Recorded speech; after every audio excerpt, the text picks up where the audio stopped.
பர்திமேயு சுவிசேஷ ஊழியங்கள் வழங்கும் நற்செய்தி நேரம்.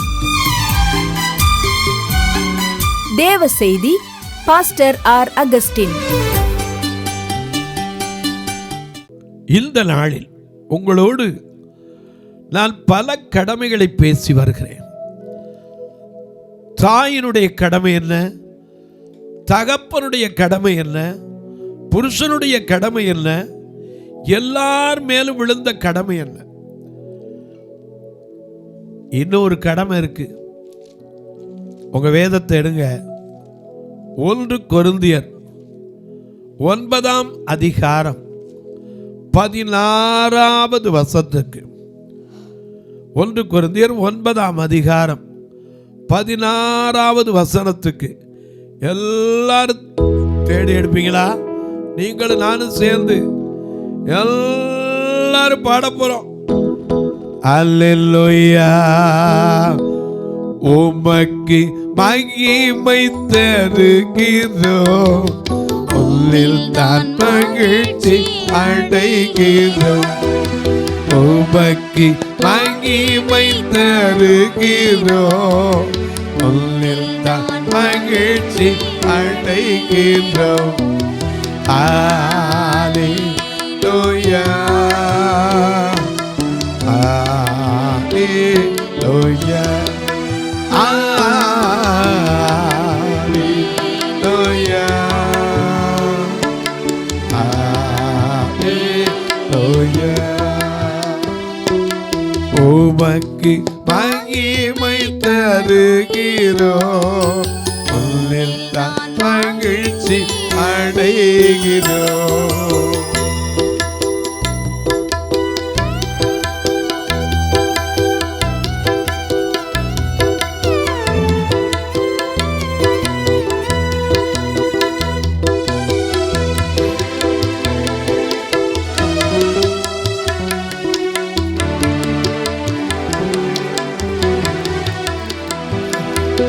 தாழ்மையில் அடிமையை நோக்கி பார்க்கின்றீர்.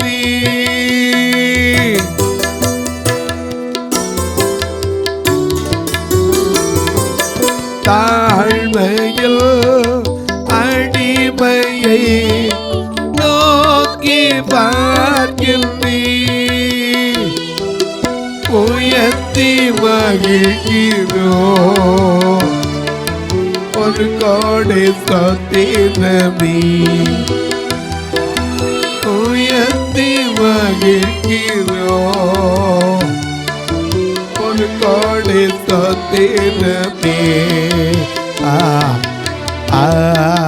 அல்லேலூயா, அல்லேலூயா, அல்லேலூயா, அல்லேலூயா.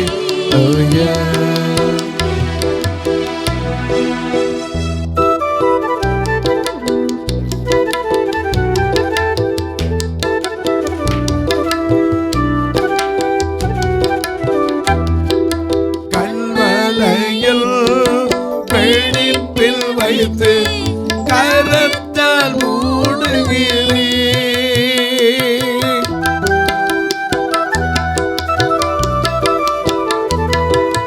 கண்மலையில் வெடிப்பில் வைத்து கரத்தால் மூடுகிறீர்.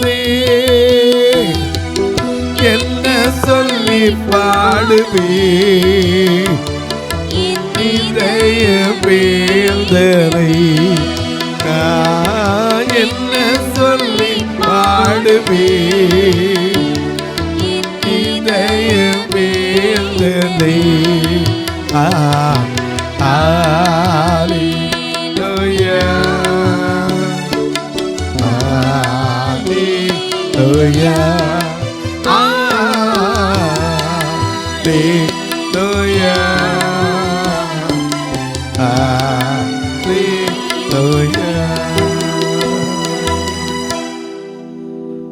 எல்லாம் எடுத்திருப்பீங்க. 1 கொரிந்தியர் 9ஆம் அதிகாரம் 16ஆம் வசனம். சுவிசேஷத்தை நான் பிரசங்கித்து வந்தும் மேன்மை பாராட்ட எனக்கு இடமில்லை. ஆமா, அது என் மேல் விழுந்த கடமையாய் இருக்கிறது. ஒவ்வொருத்தர் மேலே விழுந்த கடமைங்க. அந்த கடமையை மட்டும் எத்தனை பேர் மறந்துருந்தாங்கன்னா இன்னைக்கு நீயும் நானும் ஆண்டவர் அறிஞ்சிருக்க மாட்டோம். சுவிசேஷத்தை பிரசங்கிப்பது நல்லது, ஆனா அது எதுக்குரியது? மேன்மை பாராட்டுவதற்கு இடம் கிடையாது. ஒவ்வொரு மனுஷன் மேலையும் விழுந்த கடமை. அப்படி விழுந்த கடமையினால்தான் இன்னைக்கு வச்சு நீங்க வாசிக்கிறீங்களே இந்த பைபிள். எங்கோ இருந்த சீகன் வால்க் அங்கிருந்து புறப்பட்டு எங்க வந்து இறங்கினாரு? தரங்கம்பாடிக்கு வந்து 3 நாள் சுடு மணல்ல வெயில்ல கிடந்தார். வெள்ளைக்காரன் எங்க உட்கார்ந்துருப்பாங்க? ஏசியில் உட்கார்ந்துருப்பாரு. ஆனா அந்த வெள்ளத்தோலுக்கு அதுக்கு இந்த வெயிலை கண்டா அவங்களுக்கு என்ன ஆகும்? உடம்பு அலர்ஜி மட்டும் இல்லை, எல்லாம் வரக்கூடாது வியாதியெல்லாம் வந்துடும். அப்படி இருந்து அங்கேருந்து வந்து 3 நாள் யாருமே அவர்கிட்ட பேசலை. அப்படி இருந்து ஒரு பாறை, அன்னைக்கு நான் போயிருக்குமா அதை பார்த்து, இந்த பாறையில் தான் சீகன் பால் உட்கார்ந்துருந்தாருனாங்க. கல்லு கூட இன்னைக்கு சாட்சி சொல்லுது ஐயா. ஏன்னா இன்னைக்கு யோசுவாவின் காலத்தில் ஆசாரியர் நிலையால் நின்ற இடத்துல 12 கோத்திரத்துக்கும் கல் ஊண்டி வச்சாங்க. அது எதுக்கு தெரியுமா? சாட்சி. இன்னைக்கு சுவிசேஷத்தை எத்தனையோ பேர் பிரசங்கித்தாங்க, எத்தனையோ பேர் ஆண்டவருக்கு வைராக்கியமா ஊழியம் செஞ்சவங்க உண்டு. ஏன்னா சிஸ்டர் சாராள் நவரோஜியை நான் மறந்ததே கிடையாது. ஏன்னா அவங்க எப்பவும் மனதில் நிற்கிறவங்க. அநேக நேரம் அவங்க எழுதுகிற பாடல்கள் ஒரு மனுஷன் அப்படி உணர்த்தும். என்னதான் தீங்கு நான் இழைத்தேன், என்னை விட்டோடிட என் ஜனமே, ஆயுள் முடியும் வரை, என் சுவாசம் ஒழியும் வரை ஆண்டவருடைய சேவையில் மரிப்பேன், ஆயத்தமானேன் தேவே, என்னை அழைத்தீரேம்பாங்க. தான் வாழ்க்கையில் எந்த ஒரு சுகத்தை அறியாமல் கடைசி வரைக்கும் தேவனுக்காகவே தன்னை அர்ப்பணித்து வாழ்ந்த ஏராளம் பேர் உண்டு. அவங்களுக்கெல்லாம் என்ன கிரீடம் கிடைக்க போகுதுன்னா கிடையாதுங்க, கடமை.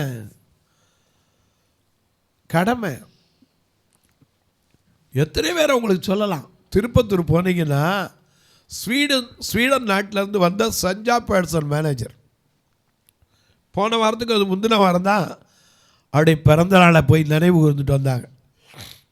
அந்த சஞ்சா பேட்சன் மேனேஜர் தன்னுடைய வாழ்க்கையில் எல்லாத்தையும் விட்டு இங்கே வந்து திருப்பத்தூரில் வந்து பார்வையற்ற மக்களுக்காக தன்னை அர்ப்பணித்து தன் கடமையை செய்து கடைசி வரைக்கும் வாழ்க்கை சுகம்னா என்னன்னு கூட அறியாதவங்க. சில நேரங்களில் இந்த கேன்சர் வியாதிக்கு கத்தோலிக்க திருச்சபைகளை ஒரு சென்டர் வச்சுருக்காங்க. நான் அது போனதில்லை, ஆண்டவர் சுத்தமான ஒரு நாள் போகணுன்னு ஆசை. எல்லாரும் கைவிட்டு கடைசி பொசிஷன் வந்துடுவாங்கள்ல, அட்லாஸ்ட். ஏன்னா அவங்களுக்கு சொல்லப்போனால் கடைசி இதுக்கு மேலே அவங்களால பிழைக்கவே முடியாதுங்கிற நிலைமைக்கு வந்துடுவாங்க. அவங்கள எடுத்து வச்சு எந்த பணமும் வாங்காமல் வைத்தியம் பார்க்குறாங்க. அவங்களுக்கு கொஞ்சம் ஏதாவது ஒரு சின்ன பிரச்சனை, ஒரு வெந்நீர் வேணும், ஒரு வலி இருக்குது, ஒரு டேப்லெட் வேணும்னா அங்கே வேலை பார்க்குற நர்ஸு சின்ன பிள்ளைங்க அப்படியே ஓடுவாங்க. இன்னைக்கு சம்பளம் கொடுத்தா கூட சரி, கவர்மெண்ட் ஆஃபீஸில் என்ன சொல்கிறாங்க, உக்காரு வாரேன். இன்னைக்கு கைவண்டி கடமைங்க, நர்ஸுக்கு கடமை உண்டு. ஏன்னா அதுக்கு தான் சம்பளம் கொடுக்குறான். ஆனால் அந்த சம்பளத்தை வாங்கிட்டு பேசுகிற பேச்சுகள் என்னென்ன. ஒரு சமயத்தில் நான் மதுரை கவர்மெண்ட் ஆஸ்பத்திரி போயிருந்துட்டு அவங்க பேசுகிற பேச்சை பார்த்தே எனக்கு ரொம்ப மனசுக்கு பாரம். இன்னைக்கு அநேக நேரங்களில் நாம் சேவை செய்கிறோமா? இன்னைக்கு அநேக நேரம் அதை புரிஞ்சுக்கிறது இல்லைங்க. அநேக நேரம் நமக்கு அது தெரியல. சுவிசேஷத்தை பிரசங்கிப்பது கடமைங்கிறாங்களே, அப்படி இருந்தனால தான் அந்த சுவிசேஷத்துக்காக தான் பவுல் எத்தனை பாடுகளை அனுபவித்தார். 2 கொரிந்தியர் 11ஆம் அதிகாரம் 23ஆம் வசனத்திலிருந்து பவுல் சொல்றார், அவர்கள் கிறிஸ்துவின் ஊழியக்காரரா? நான் அதிக புத்தியீனமாய் பேசுகிறேன், நான் அதிகமாய் பிரயாசப்பட்டவன், அதிகமாய் அடிக்கப்பட்டவன். அடினா கொஞ்சம் சதறல, யூதர்களால் ஒன்று குறைய 40 அடியாக 5 முறை அடிக்கப்பட்டேன். அந்த காலத்தில் வேதனாய் சதுத்தினார் பாடுவார்ல, வரலடிக்கப்பட்டு கூடுண்டு வாதைக்குள் எல்ல மூட்டி,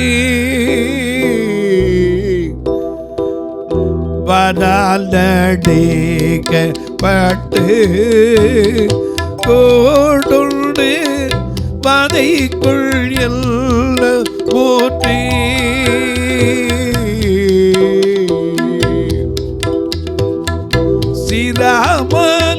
சிராமனோடவன் தரசருபதி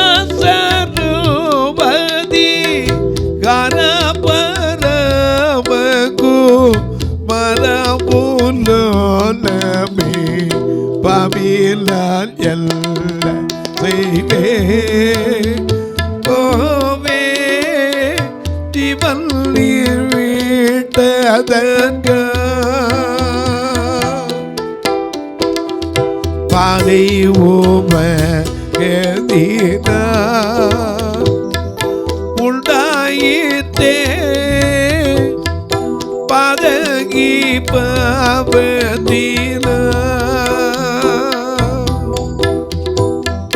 வேதம் நிறைவேற அதிபமுவர நிதி பரலேசு நதவுனோலமே பாபில எல்ல செய்வே கோவே திவல்லீர் வீட்டதற்க. ஐயா, யூதர்களால் ஒன்று குறைய 40 அடியாக 3 தரம் விழாறுகளால் அடிக்கப்பட்டு. மிலாறுனா என்னது? திருக்கவியின் வாரில் முனியில் ஒரு குண்டு வச்சிருப்பாங்க, அப்படி அடித்தா சதையை பிச்சு எடுத்துக்கிட்டு வரும். 3 தரம் அடிக்கப்பட்டேன். ஆனால் ஆறுகளால் வந்த மோசம், கள்ளரால் உண்டான மோசம், கள்ள சகோதரர்களால் உண்டான மோசம், என் சுயஜனத்தினால் உண்டான மோசம், வருத்தம், குளிர், நிர்வாணம், பசி, தாகம். ஆனால் அவருக்கு சபைகளை குறித்த பாரம். ஏன்னா சுவிசேஷத்தை பிரசங்கியாவிட்டால் எனக்கு ஐயோ. சுவிசேஷத்தை பிரசங்கிப்பது ஒவ்வொருவர் மேலும் விழுந்த கடமை. சமயம் வாய்க்குதோ வாய்க்கலையோ, சுவிசேஷத்தை பிரசங்கிப்பது ஒவ்வொருவர் மேல் விழுந்த கடமை. இன்னைக்கு கடமைன்னு வந்து செஞ்சனால்தான் இன்னைக்கு இந்தியாவில் இவ்வளவு வளர்ந்துருக்கு. ஒரு காலத்தில் தன்னுடைய சுகத்தை விட்டு, வீட்டை விட்டு, நாட்டை விட்டு, எல்லாத்தையும் விட்டு ஓடி வந்தாங்களே. ஒரு சமயத்தில் பிரான்ஸில் ஒரு போதகர் இருந்தார். அவருக்கு 2 மகள். ஒரு மகளும் 2 பேருக்கும் திடீர்னு அழைப்பு வந்துச்சு, நான் இந்திய தேசத்துக்கு போகிறோம். 2 பேருக்கும் அங்கே பர்மாதர் வேறு லாங்குவேஜே தெரியாது. அங்கேருந்து வந்து இங்கே இறங்கியாச்சு. இங்கே இறங்கிட்டா 2 பேருக்கும் வழி தெரியாது. ஆனால் இங்கே வந்து ஊழியம் செஞ்சு கடைசி வரைக்கும் இந்த ஜீவனை விட்டார்கள்.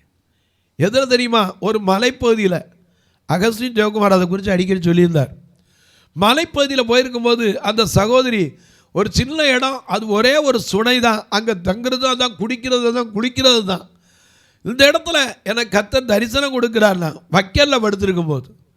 ஆனால் அந்த குளிர் அந்த அம்மாவுக்கு தாங்காமல் கடைசியில் அங்கேயே உயிரை விட்டாங்க. சுவிசேஷத்துக்காக தன் ஜீவனை கொடுத்தவங்களும் எத்தனை அழகா பாடுறோம். ஜீவனை பார்க்கிலும் தேவனில் காவலை, ஜீவனை பார்க்கிலும் தேவனில் காவலை, ஆவலாய் நாடில் நான் புகழுவே, ஆவலாய் நாடில் புகழுவே. கதிரவன் எழுகின்ற காலையில் இறைவனை கவிதவன் எழுகின்ற காலையில் இறைவனை துதி செய்ய மன்னமே எழுந்தீரா துதி செய்ய மன்ன எழுந்தீரா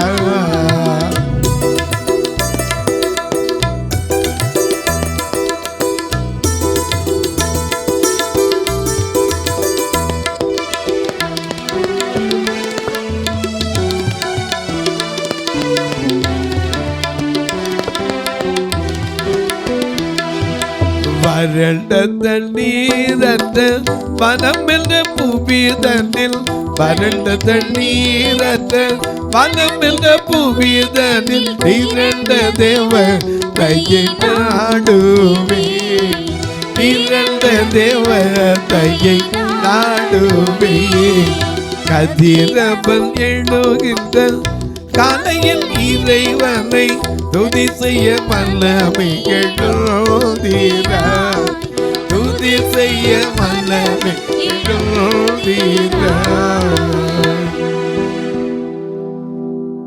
அப்போஸ்தலனாகிய பேதுருடைய வாழ்க்கையில பாருங்க, அப்போஸ்தலர் 5ஆம் அதிகாரம் 40-41 பாருங்க, இந்த சுவிசேஷத்துக்காக என்ன சொன்னாங்கன்னு. அப்பொழுது அவர்கள் அவனுடைய யோசனைக்கு உடன்பட்டு அப்போஸ்தலரை வரவழைத்து அடித்து இயேசுவின் நாமத்தை குறித்து பேசக்கூடாது என்று கட்டளையிட்டு அவர்களை விடுதலையாக்கினார்கள். அவருடைய நாமத்துக்காக தாங்கள் அவமானம் அடைவதற்கு பாத்திரராக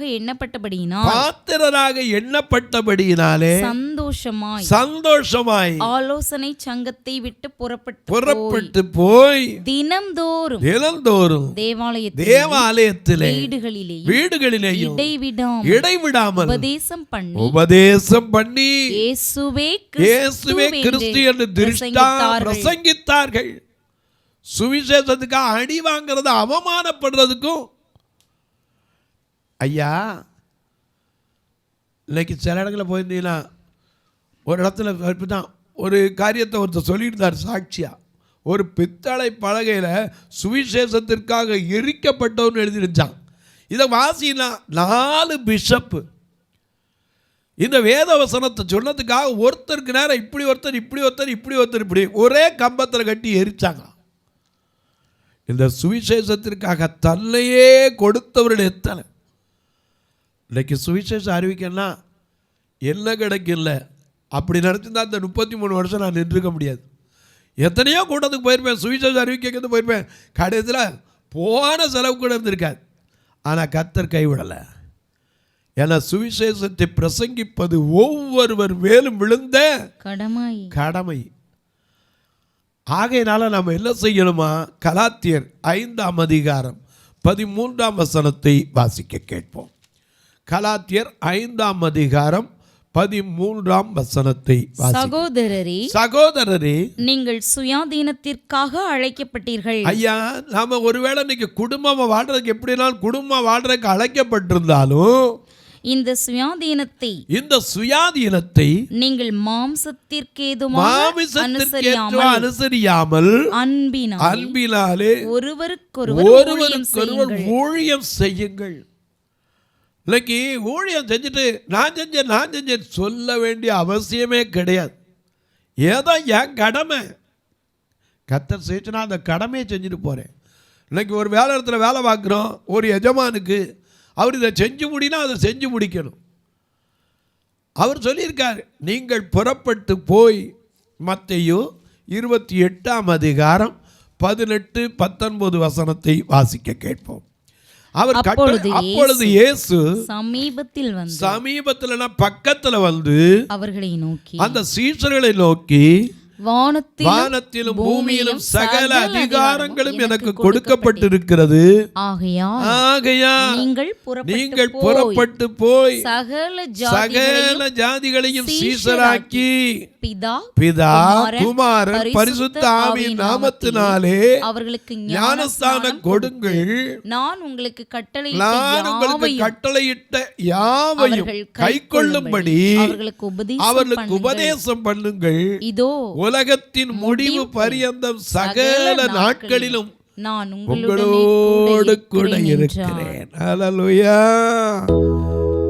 உன்னோடு ஐயா சகல நாட்களிலும் உன்னோடு இருக்கிறார், நம்மோடு இருக்கிறார். இயேசு என்னோடு இருப்பதை நினைச்சிட்டா, இயேசு என்னோடு இருப்பதை நினைச்சிட்டா, என்னுள்ளம் தொழுதம்மா நன்றி கொண்டு சொல்லுதம்மா, என்னுள்ளம் தொழுதம்மா நன்றி என்று சொல்லுதம்மா. ஓ ஓ ஓ லலலா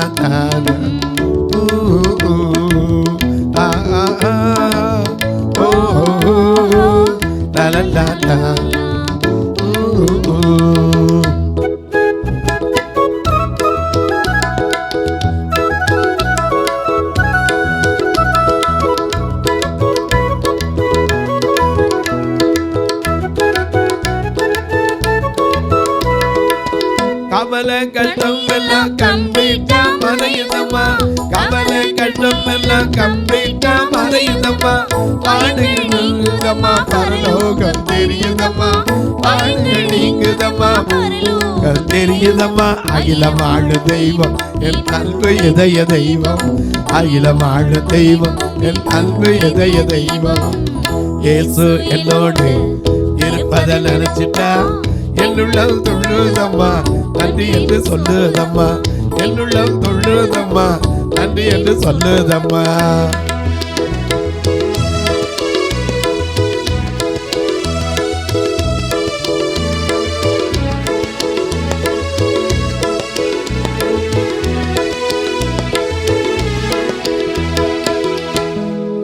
ஒரு கிளாரிண்டன் திருநெல்வேலியில் முத கட்டப்பட்ட சபை. ஒரு பிராமண பெண்ணை பாம்பு கடிச்சிருச்சு, இனிமேல் சேர்த்துக்கிற மாட்டோம், தீட்டுப்பட்ட அவன் உடன்கட்டையான்னு மேலே தப்பிச்சார். பாம்பு கடிச்சிருச்சு, திருப்பி கொல்ல அப்பவும் தப்பிச்சு தன்னுடைய சொத்தெல்லாம் எழுதி வச்சு அந்த அம்மையார் ஊழியம் செய்து கிளாரிண்டன் திருச்சபையை கட்டி வச்சாங்க. சுவிசேஷத்தை அறிவிப்பதற்காக வந்த ஒரு ஆஸ்கிவித் பாளையங்கோட்டையில் தரிசனம் பெற்று பார்வையற்றோருக்குன்னு ஒரு இடத்த வாங்கி தன் சொத்து பத்தெல்லாம் விற்று இன்றைக்கும் அது சாட்சியாய் நிற்கிறது. கடமை என்ன தெரியுமா? அவங்க இன்னைக்கு இல்லை, நம்மகிட்ட வந்து அவங்க சொல்லலை நான் செஞ்சேன், அவள் செய்த சாட்சி இன்றைக்கு நிற்கிறது. சுவிசேஷத்தை பிரசங்கியாவிட்டால் எனக்கு ஐயோ. சுவிசேஷத்தை பிரசங்கிப்பது என் மேல் விழுந்த கடமை. அது நொண்டியா இருக்கலாம், கண்ணூரியாம இருக்கலாம், காலில்லாம இருக்கலாம். ஆனால் சுவிசேஷத்தை சமயம் வாய்த்தாலும் வாய்க்காட்டாலும் பிரசங்கிக்க வேண்டும். தொலைக்காட்சியை பார்க்கிற என் அன்பு மக்களே, இந்த நிகழ்ச்சியை நாள்தோறும் பார்க்குறீங்க, கேட்குறீங்க, பரவசம் அடைகிறீங்க. ஏதோ ஒரு பொழுதுபோக்குக்கு இல்லை, நீங்களும் கேட்டு கேட்டு கேட்டு கடைசியில் சுவிசேஷம் பிரசங்கிக்கலாம் மாறணும். ஏன்னா ஒவ்வொருவர் மேலும் கடமை. நாம் வெறுங்கையா ஆண்டவர்கிட்ட போயிடக்கூடாது. ஆத்ம பாரம் ஒன்றில்லாமல் வெட்கத்தோடு ஆண்டவா வெறும் கையனாக உம்மை கண்டுகொள்ளலாகுமோ? ஆத்ம வருத்தத்தின் பலன் என்று ஏசாயா சொன்னான். அநேக நேரங்களில் நம்ம மறந்துடுறோம் நம்ம கடமை என்ன. இந்த உலகத்தில் வாழ போகிறது கொஞ்ச நாள். எதையோ படித்து என்னென்ன படித்தாலும் அதெல்லாம் மறைஞ்சு போயிடும். ஆனால் ஆண்டவருக்காப்பட்ட பிரயாசம் என்னைக்கு உன்னை குறித்து என்னை குறித்து சாட்சி கொடுத்து கொண்டே இருக்கும். இந்த நிகழ்ச்சியை பார்க்குற நீங்கள் ஒரு வார்த்தை ஜெபம் பண்ணுங்கள். இந்த நிகழ்ச்சி தொடர்ந்து வருவதற்கு, அதற்கான பொருளாதார தேவையை சந்திக்கப்படுவதற்கு எங்கள் ஆலயத்துக்கு எப்பமா ஒரு டைம் இருந்தால் வாங்க. ஒரு ஞாயிற்றுக்கிழமை கூட நான் சாப்பிடாமல் யாரையும் அனுப்புறதில்லை. நீங்களும் உங்கள் பிறந்தநாள், திருமண நாள் போன்ற நல்ல நாட்களில் ஒரு வீடு கட்டி பால் காய்ச்சிற நாள் ஊருக்கே சோறு போடுவீங்க. அதில் அந்த பார்வையற்ற மக்களுக்கும் மனசு இருந்தால் கர்த்தர் ஏவனா நீங்களும் தொடர்பு கொள்ளலாம். அது மட்டுமல்ல, உங்கள் ஜெபக்காரி எது இருந்தாலும் சரி, காலை 10லேருந்து 5 மணிக்குள்ளே தாராளமாக சொல்லலாம். எதுக்கு பிரதர்? அது தீர்ந்துருச்சுன்னு சொல்கிற வரைக்கும் நீங்கள் சொல்கிறீங்களோ இல்லையோ, நான் ஜெபம் பண்ணிக்கிட்டே இருப்பேன். அது மட்டும் இல்லை, எனக்கு கர்மாவில் எப்படி தொடர்பு கொள்ள கேட்டிங்கன்னா, இதில் 2 நம்பர் ஜிபே, ஃபோன்பே இருக்குது. ஃபோன் நம்பர் வந்துக்கிட்டே இருக்கும். இதில் நீ வழியாக தொடர்பு கொள்ளலாம். கணக்கு வைப்பவர்கள் என்னிடத்தில் கேட்பீர்கள்னா அதுக்கும் ஒரு வழி உண்டு சொல்லுவேன். இப்போ உங்களுக்காக ஜெபிக்கட்டுமா? நல்ல பிதாவே, கடமை, இந்த உலகத்தில் வாழ்கிறோம். ஒரு நாள் நிச்சயமாக எல்லா மனிதரும் கடந்து போவோம். ஆனால் கடமை என்பது என்ன ஐயா? ஒவ்வொருவர் மேல் விழுந்த கடமை சுவிசேஷம் பிரசங்கிப்பது. தகப்பனுடைய கடமை பிள்ளையை வளர்த்து ஆளாக்குவது. தாயினுடைய கடமை தன் பிள்ளையை சுமந்து உலகத்தில் ஒரு வித்தகனாய் வர வைப்பது. அது மட்டுமல்ல, பிள்ளையினுடைய கடமை பெற்றாரை கனப்படுத்துவது. நாங்கள் ஒரு நாள் மறக்காதபடிக்கு அவரவர் கொடுக்கப்பட்ட அந்த உன்னதமான கடமையை செய்து முடித்து, இயேசு சொன்னாரே, எல்லாம் முடிந்தது என்று சொல்லி தன் ஜீவனை ஒப்புவித்தாரே, நாங்கள் அப்படி ஒப்புவிக்கும் போது எங்கள் கையில் கொடுக்கப்பட்ட அந்த கடமையை செய்து முடித்தவர்களாய் உமக்கு முன்பாக நிற்பதற்கு எங்களை தகுதிப்படுத்தும். இந்த ஊழியத்தை தாங்குகிற, ஜெபிக்கிற, கொடுக்கிற எல்லா மக்களையும் ஆசீர்வதி. வானத்திற்கும் பூமிக்கும் சகல அதிகாரம் கொண்ட இயேசு கிறிஸ்துவின் ஈடு இணையற்ற வல்லமையுள்ள நாமத்தில் ஜெபிக்கிறேன் நல்ல பிதாவே, ஆமென். சபை ஆராதனை ஞாயிறு காலை 10 மணி முதல் 12 மணி வரை. இடம் பர்திமேயு சுவிசேஷ ஆலயம், அன்னை சத்யா நகர், இளமனூர் அஞ்சல், சக்கிமங்கலம் வழி, மதுரை மாவட்டம். பின்கோட் 625201 மற்றும் பர்திமேயு சுவிசேஷ ஜெப வீடு, plot number 107, Eden garden, Muthur, Tirunelveli. Pin code 627011. சிறப்பு உபவாச கூட்டம் ஒவ்வொரு மாதமும் 2வது சனிக்கிழமை காலை 10 மணி முதல் 1 மணி வரை நாகர்கோவில் YMCA ஹாலில் வைத்து நடைபெறுகிறது. மற்றும் ஒவ்வொரு மாதமும் 4வது சனிக்கிழமை காலை 10 மணி முதல் 1 மணி வரை திருநெல்வேலி புதிய பேருந்து நிலையம் அருகில் உள்ள கிரேஸ் ஹாலில் வைத்து நடைபெறுகிறது. எங்கள் எல்லா ஆராதனைகளிலும் கலந்து கொண்டு தேவனை மகிமைப்படுத்த அன்பாய் அழைக்கிறோம்.